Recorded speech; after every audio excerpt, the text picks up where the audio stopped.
नमस्कार, prime debate में आप सभी का बहुत बहुत स्वागत है। मैं ब्रजेश मिश्रा हूं। प्राइम डिबेट में आज बात हो रही है समाजवादी पार्टी के सुप्रीमो मुलायम सिंह यादव के सबसे इस वक्त के खास दोस्त बेनी प्रसाद वर्मा के बारे में।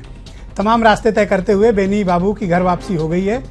राहुल गांधी के सबसे करीबी होने का दावा करने वाले बेनी प्रसाद वर्मा मझधार में कांग्रेस का दामन छोड़ दिया है और अब वो समाजवादी हो गए हैं। मुलायम सिंह के खिलाफ पिछले 6-7 सालों में जहर उगलने वाले बेनी बाबू की जुबान आज बहुत मीठी हो गई और उनके मुंह से मुलायम का नाम लेते ही शहद टपकने लग रहा था। शायद बेनी प्रसाद वर्मा अपने वो सब बयान भूल गए जिसमें मुलायम को उन्होंने क्या जानवर तक कहने की कोशिश की थी और प्रधानमंत्री के घर में झाड़ू लगाने की नौकरी भी मुलायम को नहीं मिलेगी। ये सब बयान बेनी प्रसाद वर्मा के थे। लेकिन राजनीति में जब चीज़ें हाथ नहीं आती हैं और धरातल कमज़ोर होने लगता है तो फिर पुराने दोस्त ही याद आते हैं। मुलायम की भी कुछ मजबूरियां होंगी और बेनी वर्मा की भी, जो उनकी अब घर वापसी हुई है। तो बड़े गाजे बाजे के साथ, बड़े स्वागत के साथ पूरा समाजवादी कुनबा जुटा और बेनी वर्मा को आज पार्टी ज्वाइन कराई गई। मेरे साथ 4 खास मेहमान इस परिचर्चा में स्टूडियो में मौजूद हैं। शंखलाल मांझी, उत्तर प्रदेश में समाजवादी पार्टी के वरिष्ठ नेता और यूपी सरकार में मंत्री, और उत्तर प्रदेश के बहुत जाने माने पत्रकार, राजनीतिक विश्लेषक शरद प्रधान मेरे साथ स्टूडियो में विशेष तौर पर इस बहस में आमंत्रित हैं। मेरे साथ लालू यादव की पार्टी राष्ट्रीय जनता दल के उत्तर प्रदेश यूनिट के अध्यक्ष अशोक सिंह मौजूद हैं और डॉक्टर चंद्रमोहन, उत्तर प्रदेश में भारतीय जनता पार्टी के प्रवक्ता। बहुत बहुत स्वागत आप चारों का। शंखलाल मांझी, मैं सबसे पहले आपसे स्टार्ट करना चाहता हूं जी। क्या वो सब भूल गए कि जो मुलायम सिंह यादव के खिलाफ क्या क्या बयान नहीं दिया था? अगर आप कहेंगे तो, हालांकि वक्त कम है, लेकिन मैं वो सारे बयान रिपीट कर सकता हूँ। क्या मजबूरी हो गई कि आपको बेनी प्रसाद वर्मा को लेना पड़ा? क्या केशव मौर्य इसकी वजह है या फिर नीतीश कुमार? नहीं, देखिए ऐसा है, बेनी प्रसाद वर्मा जी मूलतः समाजवादी थे, बीच में साथ छोड़ के चले गए थे तो वापस आए हैं। तो सुबह का भूला शाम को घर वापस आया, इससे ज्यादा और क्या है? नहीं, आपकी बातों से मुझे लग रहा है कि आप लोग अभी पूरी तरह संतुष्ट हैं। पर यह बताइए कि मुलायम के खिलाफ जो कुछ भी आपत्तिजनक टिप्पणियां की थी, उसके बावजूद गले लगाने के वक्त आपने एक बार भी नहीं सोचा? देखिए ऐसा है, जब आदमी पुराना जो मित्र होता है और जब वो साथ छोड़ता है तो थोड़ा तीखा हो जाता है और अंत में वो जब गलतियां एहसास करता है तो अपने साथ फिर उठता है। शरद प्रधान जी, आप मुझे बताओ कि ऐसी क्या मजबूरी हो गई कि अचानक से मुलायम सिंह यादव ने बेनी वर्मा जैसे कट्टर दुश्मन को पार्टी में वापस लिया, बड़ा स्वागत किया, और बेनी के मुंह से भी मैंने देखा शहद टपक रहा था। इसके पीछे बहुत से राज हो सकते हैं। एक तो ये हो सकता है कि भाई पार्टी को कुछ और फायदा, क्योंकि बेनी प्रसाद वर्मा जब गए थे छोड़ करके तब भी बहुत गाली गलौज, दुनिया भर की बातें कर, जानवर वगैरह तक बहुत कुछ कहा था। ये राजनीति में बड़े आसानी से घर वापसी हो जाती है, लेकिन दरअसल ये भी तय करना मुश्किल है घर इनका है कौन सा। क्योंकि जब कांग्रेस में गए थे तब अपने आप को इन्होंने ऐसा, राहुल गांधी ने इनको इसलिए गोद में उठा लिया, उनको भी ये बड़ी भारी गलतफहमी थी कि बेनी प्रसाद वर्मा के आने से उन्हें तमाम कुर्मी वोट मिल जाएगा। प्रॉब्लम हमारे राजनीतिज्ञों की ये है कि वो जाति के बियॉन्ड सोच ही नहीं पाते। मुलायम सिंह भी आज सोच रहे हैं कि शायद इनके जरिए से वापस हमारे पास कोई भी ऐसी कौन सी इनके पास कमी हो गई। बेनी प्रसाद वर्मा का फायदा सिर्फ अकेले बेनी प्रसाद वर्मा का फायदा होगा इससे, क्योंकि कांग्रेस में जब गए थे तब भी उन्हीं का फायदा हुआ था, कांग्रेस को कोई लाभ नहीं मिला था। वो रईस हो गए, बहुत स्टील मिनिस्ट्री मिल गई, स्टील मिनिस्ट्री के जरिए से क्या क्या कितनी दौलत संपत्ति इकट्ठी कर ली, क्या कितनी सीटें लाके आ पाए। तो मुझे नहीं लगता है कि क्या कोई सौदा हुआ है कि राज्यसभा जाएंगे और इनके बेटे को समाजवादी पार्टी टिकट देगी? कोई ऐसा सौदा अंदर खाने में तो वही होगा। इस तरीके की बातें, ऐसी मोहब्बत आज दिख रही थी कि मैं तो हैरान था, क्योंकि बेनी प्रसाद वर्मा को बड़े डेस्परेशन रहा है अपने बेटे को किस तरह राजनीति में इंस्टॉल करने का। वो किस लायक है सब लोग जानते हैं, उनके क्या कारनामे हैं ये भी सारी दुनिया जग जाहिर है।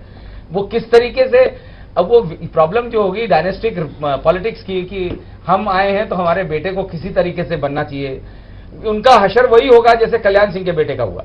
उनकी कितनी राजनीतिक वर्थ है सब जानते हैं। ओके, अशोक सिंह, आपको क्या लगता है कि बेनी प्रसाद वर्मा की अचानक इस तरह की वापसी, आप लोग जो महागठबंधन की परिकल्पना उत्तर प्रदेश में मुलायम सिंह यादव के साथ मिलकर करना चाह रहे हैं, उस पर यह सीधा हमला है?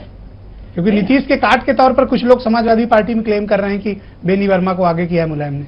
नहीं, ऐसा कोई काट नहीं है। हमारे ख्याल से कि बेनी वर्मा जी एक पुराने राजनीतिक व्यक्ति थे और समाजवादी पार्टी से जुड़ी विचारधारा के जुड़े हुए लोग थे। अयोध्या में चुनाव लड़ने गए थे, मैं आपको याद दिला दूं, जमानत जब्त हो गई। हाँ, कुछ भी हो सकता है। हेलीकॉप्टर से आते जाते थे, उसके बावजूद हार। लेकिन एक राजनीतिक माहौल में, एक अच्छे व्यक्तित्व के माहौल में उनका जन्म हुआ था। एक कास्ट के वो बड़े नेता थे, समाजवादी की नींव थे, रीढ़ थे, नेताजी के साथ चले थे। बीच में वो चले गए कांग्रेस में, किन परिस्थितियों में गए? लोग कहते हैं कि उस समय भारतीय जनता पार्टी को रोकने में समाजवादी नहीं सक्षम हो पा रही थी, जैसा वो बताते थे, इसलिए वो गए। आज उनको ये महसूस हो रहा है कि हम भारतीय जनता पार्टी कहीं उत्तर प्रदेश में पुनः अपनी जड़ें न मजबूत करे, इसलिए नेताजी के साथ उन्होंने अपना सहयोग देने का काम किया। इसमें कोई बुराई नहीं। कांग्रेस खड़ी नहीं हो पा रही बीजेपी खिलाफ, इसलिए चले गए। नहीं, एक बीजेपी के खिलाफ पॉलिटिकल औकात है बेनी प्रसाद वर्मा की, वो ऑलमोस्ट फिनिश्ड है। नहीं, क्या है बेनी वर्मा जी का एक नाम है, एक व्यक्तित्व है, एक अच्छे कौन सा है, तो मैं समझना चाहता हूँ कौन सा व्यक्तित्व। हमने महसूस किया है कि उन्होंने अपनी वर्ग के, अपने लोगों को, गरीबों के वही बात माहौल में कि कास्ट के ऊपर सोच ही नहीं पा रहे हैं आप लोग। हर बार में मैंने देखा, 2 बार में तो आप ये बात कर लिया है कि अपनी जाति के नेता हैं। अरे कौन सी उनके साथ जाति है? अपने बेटे को जिता नहीं पाए, खुद उनकी जमानत जब्त हुई अयोध्या में। 2014 का पार्लियामेंट्री इलेक्शन बुरी तरह हार गए। वो परिस्थिति मुलायम की क्या मजबूरी है? साथ नेताजी के साथ छोड़ा, इसलिए हारे। अगर वो नेताजी के साथ रहे होते तो एक ताकतवर इंसान बने हुए। डॉक्टर चंद्रमोहन, ये लोगों का ऐसा कहना है और पॉलिटिकल ऑब्जर्वर्स भी ऐसा मानते हैं कि बेनी प्रसाद वर्मा की आज की वापसी दरअसल बीजेपी को रोकने के लिए है, ताकि जो अदर बैकवर्ड कास्ट के जो वोट्स हैं ओबीसी के, उनको रोका जाकर, उसमें भी कुर्मी बिरादरी।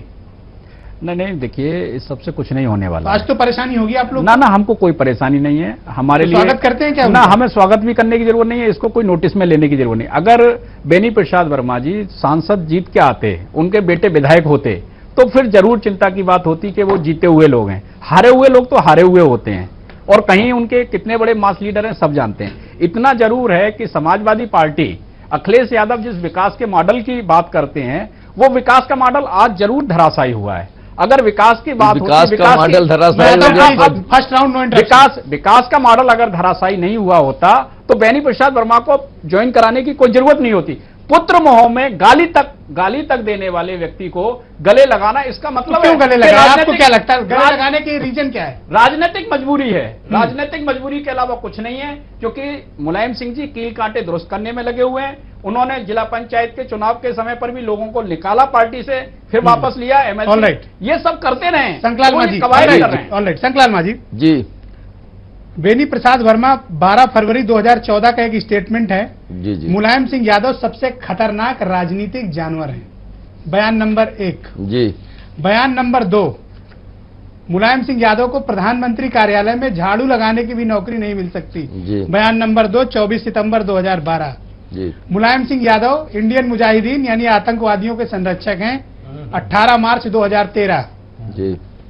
शिवपाल यादव ने कहा, जिनको आज बगल में बैठाकर बड़ी तारीफें की जा रही थी, जी। बेनी प्रसाद वर्मा अफीम तस्कर हैं।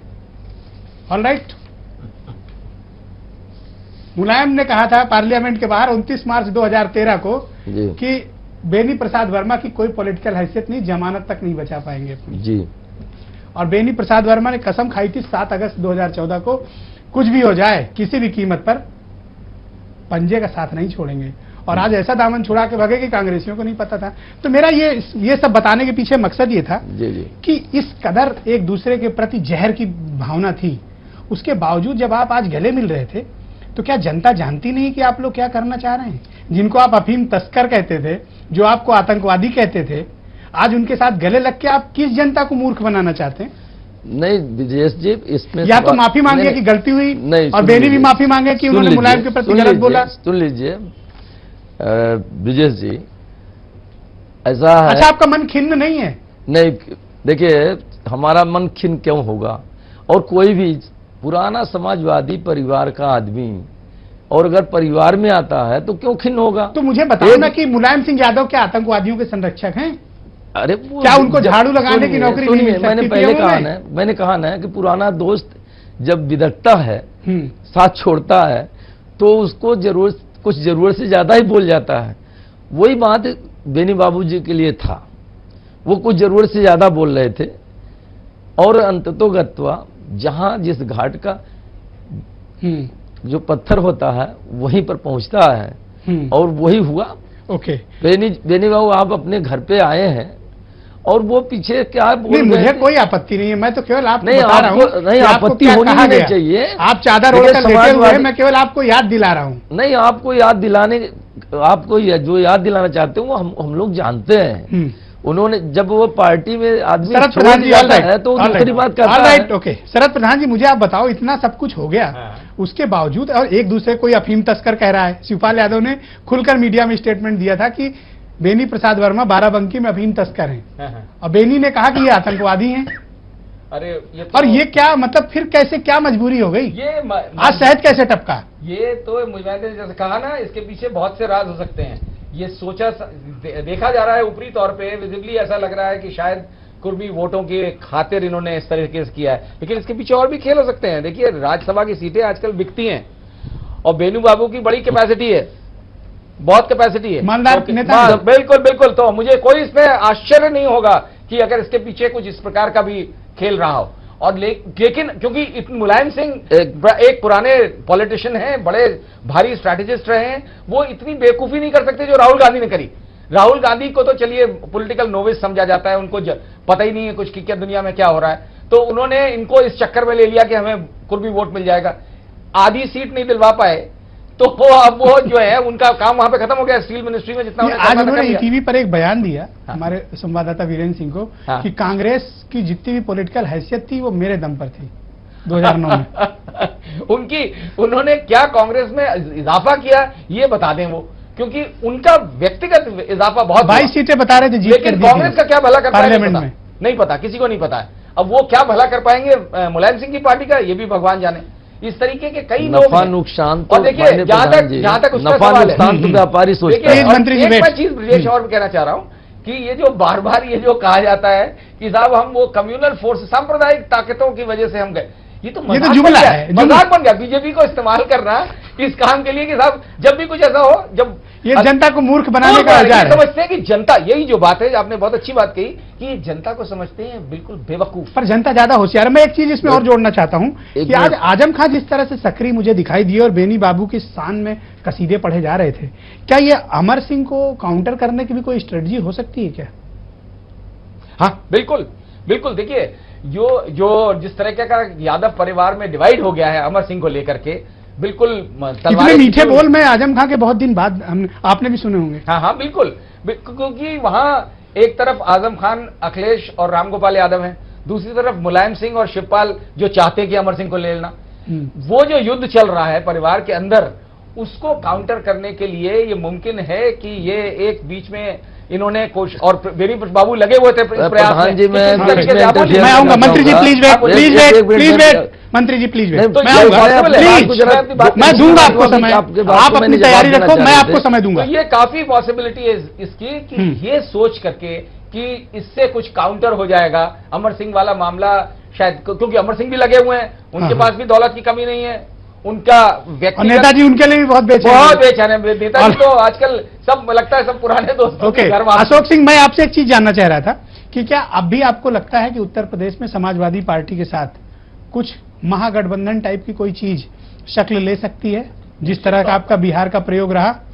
और नीतीश की आहट आजकल उत्तर प्रदेश में कुछ ज्यादा है, बनारस के बाद अब वो 15 तारीख को लखनऊ भी आ रहे हैं, चाहते क्या आप लोग? नहीं, 15 को माइनस मुलायम सिंह गठबंधन या विद मुलायम गठबंधन? नहीं, हम लोग तो विथ मुलायम सिंह गठबंधन चाहते हैं। नेताजी का दिल बहुत बड़ा है, जैसे बेनी जी को आज नहीं, ये बात तो ठीक है। इसमें उन्होंने राजनीतिक अपने पहलुओं को, राजनीतिक लोगों को सम्मान और देने का काम किया, और सभी बहुत से लोग बड़ी बड़ी गलतियां किया, उनको माफ करने अपना बड़प्पन दिखाया है। बेनी को लेकर उन्होंने बड़प्पन दिखाया है और राजनीति में एक स्थायित्व की परिभाषा को स्टेब्लिश किया है।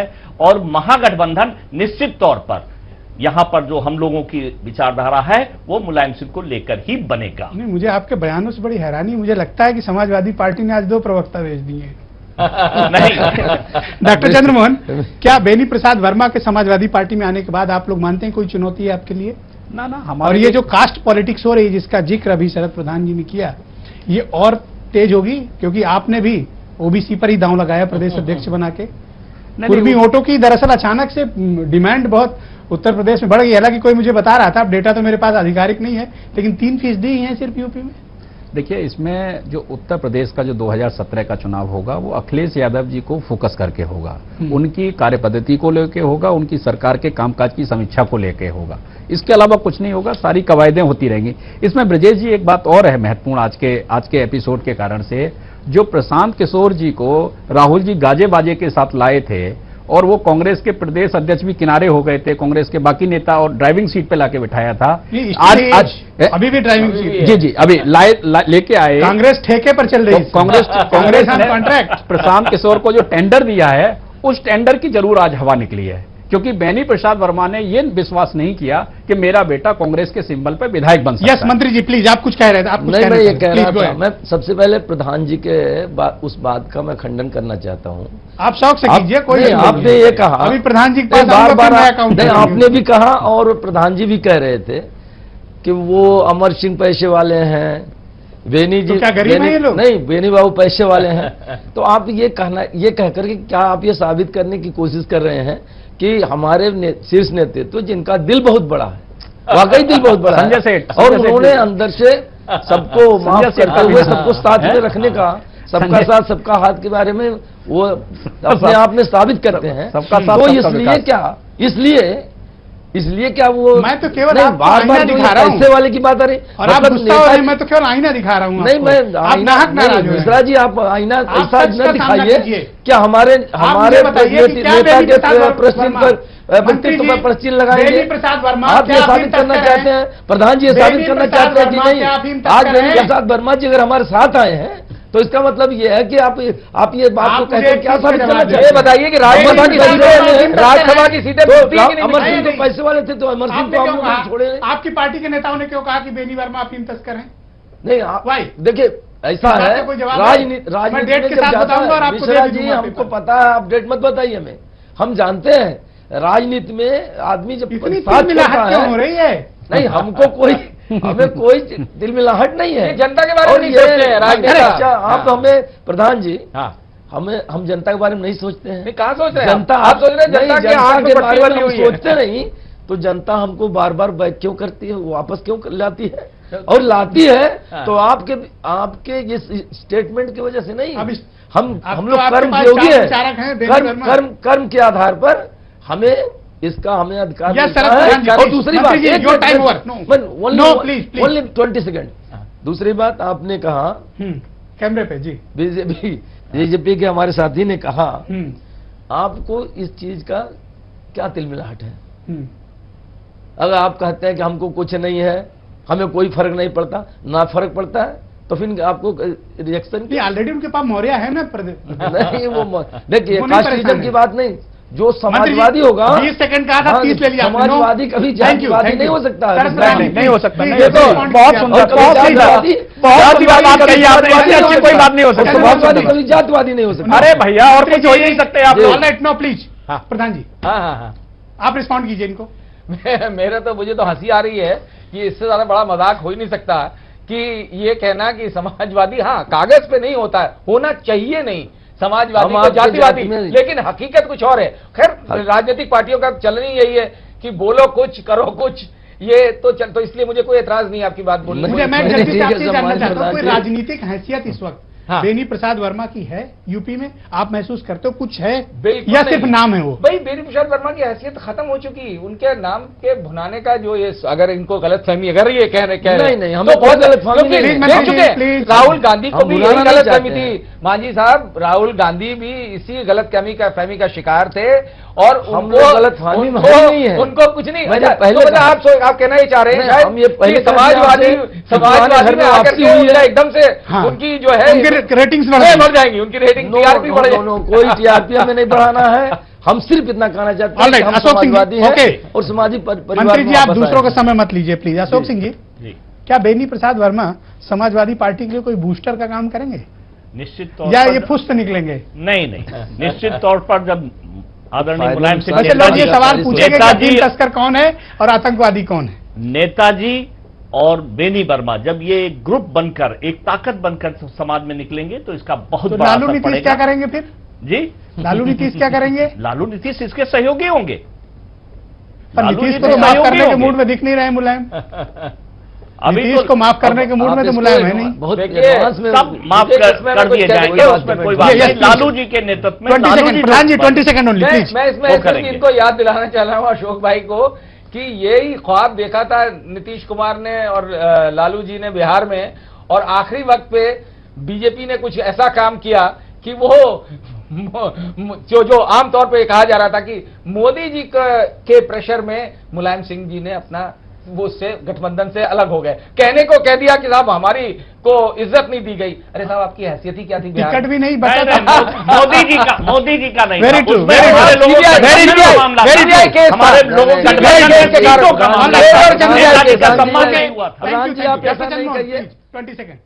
मैं सिर्फ इतना कहना नो मंत्री जी, नो प्लीज, आप दूसरे के मुद्दे समय पर आइए। Doctor Chandramohan 20 second. देखिए, उत्तर प्रदेश में बेनी प्रसाद वर्मा जी की कोई राजनीतिक हैसियत नहीं है, क्योंकि बेनी क्यों प्रसाद परेशान हैं? हम बिल्कुल परेशान नहीं है, हमारी कोई परेशानी नहीं है। हमने आज ज्वाइन किया नहीं? ब्रजेश जी, आज हमने बेनी प्रसाद वर्मा जी की ज्वाइनिंग पर कोई प्रेस नोट जारी नहीं किया कि ये क्या हुआ। क्यों? आपने हमें ये बुलाया, तो अपमान कर रहे हैं आप। ये आपने हमें बुलाया, हम अपनी बात कह रहे हैं कि बेनी प्रसाद वर्मा जी जिस वर्ग की राजनीति करते थे वो नहीं है। आज युवा रोजगार चाहता है, आज गुंडई नहीं देखना चाहता है। आज राजभवन के सामने लूट हो रही है, बेनी प्रसाद इसका क्या जवाब देंगे? केशव मौर्य क्या जवाब दे? क्या जवाब केशव देंगे? मौर्य जवाब दे रहे हैं। केशव मौर्य जवाब दे रहे हैं। ले मैंने खाई है। जवाब दे रहे हैं। केशव केशव मौर्य के पास ही जवाब है, चंद्रमोहन के पास जवाब है, केशव मौर्य के एकदम नहीं, ये इस हुए तरीके से केशव मौर्य। आप सारे लोग एकजुट हो जाओ। जो अभी आप शरद जी कह रहे थे, अभी शरद जी कह रहे थे कि भाजपा के नाम पर एकजुटता हो जाती है, तो भाजपा के नाम पर आप एकजुट हो जाइए, कोई दिक्कत नहीं है। लेकिन आज उत्तर प्रदेश का नौजवान जिसके साथ धोखा किया है वो हिसाब ले रहा है, हिसाब लेगा। आज आप रोक नहीं पा रहे हैं। आपने सुपरसीड करके डीजीपी बनाया, अरे सुपरसीड करके डीजीपी बनाया, उस डीजीपी की उपलब्धि बता दो क्या है? आपके पास कुछ नहीं है बताने को।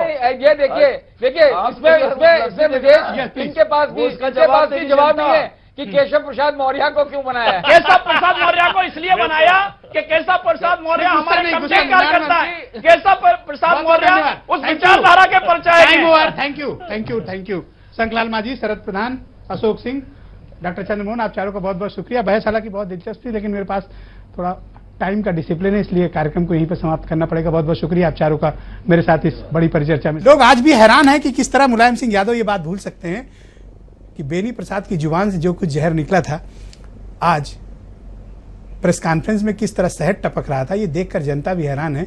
और क्या बेनी प्रसाद वर्मा मुलायम सिंह यादव के लिए कोई लकी चार्म साबित होंगे, ये तो देखने की वाली बात होगी। लेकिन आज जिस तरह से समाजवादियों ने गाजे बाजे और शहद के साथ बेनी प्रसाद वर्मा का स्वागत किया, ये सबको हैरान जरूर कर गया।